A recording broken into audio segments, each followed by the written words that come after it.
நாம் தமிழ் கட்சி தேமுதிக எதிர்பாராத ட்விஸ்ட், மாறுகிறதா கூட்டணி, பரபரப்பு தகவல்.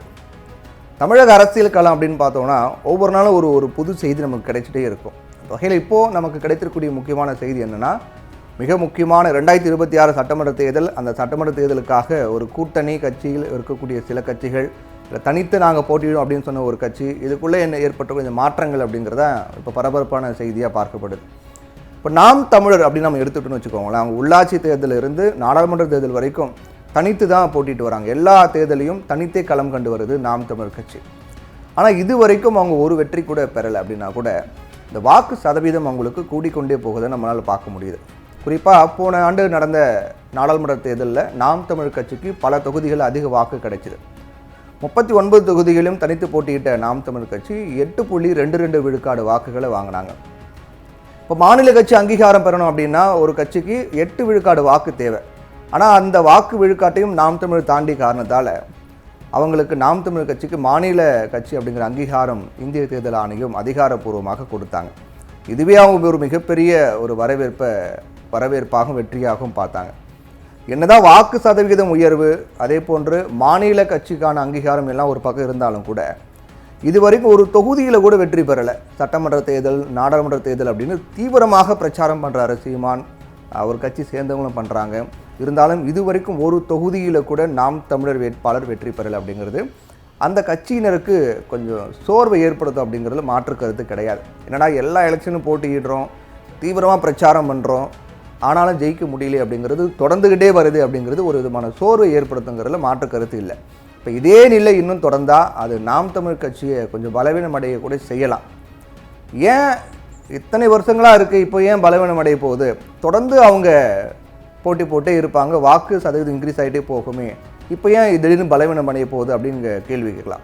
ஏன்னா விஜயோட என்ட்ரி இருக்குல்ல, விஜயோட என்ட்ரிக்கு பிறகு நாம் தமிழ் கட்சி விஜய் தமிழக வெற்றி கழகத்துக்கு முன்பிருந்து பல ஆண்டுகளாக களம் கண்டு வரக்கூடிய நாம் தமிழ் கட்சி விஜயோட வருகைக்கு பிறகு மீண்டும் அதே நிலை தொடர்ந்தால், அல்லது விஜய்க்கு அதிக விழுக்காடு வாக்கு கிடைச்சோ, இல்லாட்டி எங்கேயோ ஒரு தொகுதியில் வெற்றி பெற்றிருந்தாங்க அப்படின்னா நாம் தமிழுக்கு இன்னும் அது கூடுதல் அழுத்தத்தை கொடுக்கும் அப்படிங்கிறது தான் இப்போது நாம் தமிழ் கட்சிக்கு ஏற்பட்டக்கூடிய ஒரு புதிய சிக்கலாக இருக்குது. விஜயோட வருகைக்கு பிறகு இனி வரக்கூடிய தேர்தலில் ஒரு சில வெற்றியாவது பெற வேண்டிய கட்டாயம் நாம் தமிழ் கட்சிக்கு ஏற்பட்டிருக்கு. இப்போ அப்படியே தேமுதிக பக்கம் வருவோம். இப்போ நாம் தமிழ் கட்சி பற்றி பார்த்தோம் இல்லையா, இப்போ தேமுதிக பற்றி வருவோம்.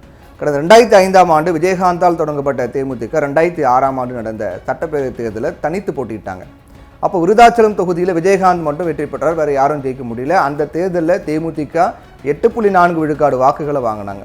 2009 நடந்த மக்களவைத் தேர்தலில் 39 தொகுதியிலும் மீண்டும் தேமுதிக தனித்து களம் கண்டாங்க. அப்பவும் ஒரு தொகுதியில் கூட வெற்றி பெற முடியல. இருந்தாலும் 10 விழுக்காடு வாக்குகளை பெற்று ஒரு பெரிய கட்சி, அதாவது ஒரு பெரிய கட்சிகளையே திரும்பி பார்க்கக்கூடிய ஒரு கட்சியாக தேமுதிக மாறியது. இதனால தான் 2011 தேமுதிகவை கூட்டணிக்கு கொண்டு வந்தாங்க ஜெயலலிதா. அப்போ 41 தொகுதியில் போட்டியிட்ட தேமுதிக 29 தொகுதியில் ஜெயிச்சாங்க. அப்போ 7.9 விழுக்காடு வாக்குகளை பெற்றாங்க. அப்புறம் அதிமுகவோட கூட்டணி முறிந்ததை அடுத்து 2014 மக்களவைத் தேர்தலில் பாஜக பாமகவோட கூட்டணி கண்டாங்க. அப்போ 14 தொகுதியில் போட்டிக்கிட்ட தேமுதிகவுக்கு ஒன்றில் கூட வெற்றி கிடைக்கல. அதே நேரத்தில் வாக்கு சதவீதம் அப்படிங்கிறது அப்போ தான் கொஞ்சம் கொஞ்சமாக டவுன் ஆகிட்டே வருது தேமுதிகவுக்கு. அப்போ 5.1 குறைந்தது. 2016 சட்டமன்ற தேர்தலில் விஜயகாந்தை முதலமைச்சர் வேட்பாளராக முன்னிறுத்தி களம் கண்ட மக்கள் நல கூட்டணியில் 104 தொகுதியில் போட்டியிட்ட தேமுதிகவின் வாக்கு சதவிகிதம் 2.41 விழுக்காடாக அதல பாதாளத்துக்கு போச்சு. போட்டியிட்ட முதல் தேர்தலில் 8 விழுக்காடு பெற்ற தேமுதிக, 8க்கும் மேற்பட்ட விழுக்காடு பெற்ற தேமுதிக அடுத்தடுத்து விஜயகாந்தனுடைய அந்த முழுமையாக செயல்பட முடியாத ஒரு நிலை, அவர் உடம்பு சரியில்லாமல் போயிடுச்சு இல்லையா, அப்போது தீவிரமாக அவரால் பிரச்சாரம் செய்ய முடியல.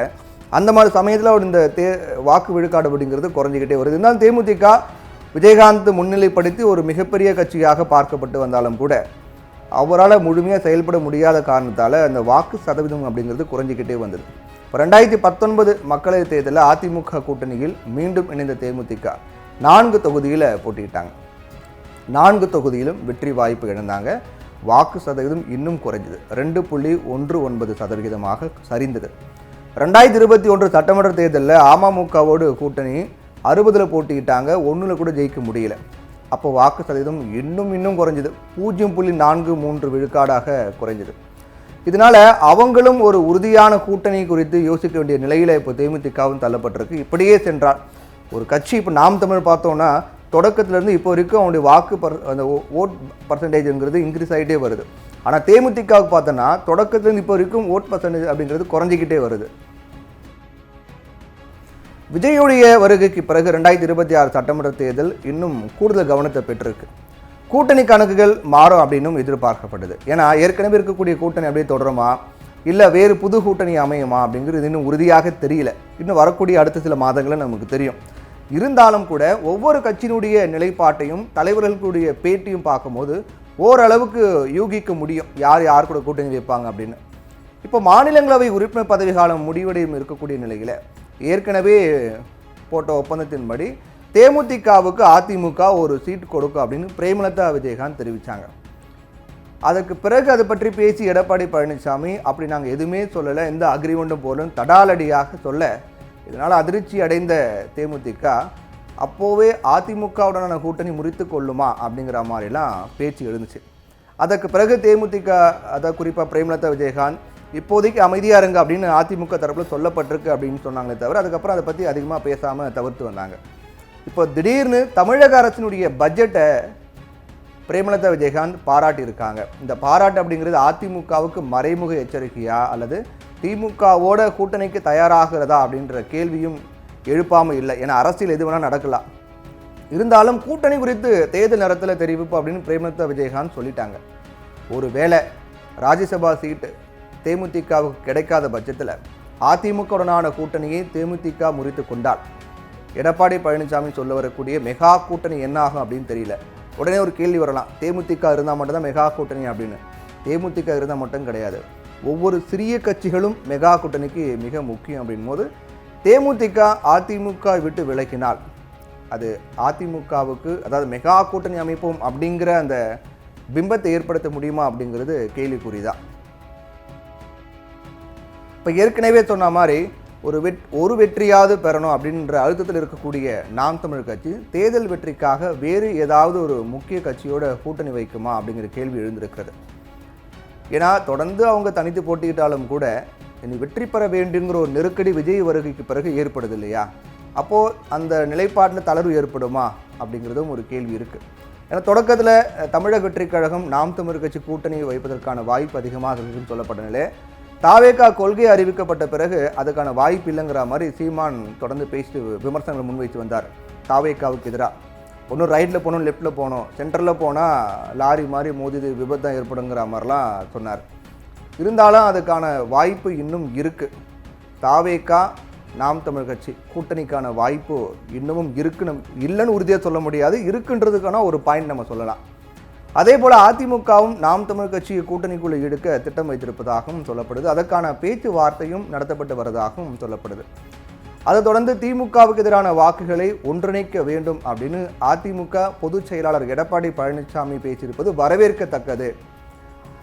இதை அவர் ஒருங்கிணைத்தா மகிழ்ச்சி, இதில் என் பங்கு முதன்மையாக இருக்கும் அப்படின்னு சீமான் பேசியிருக்காரு.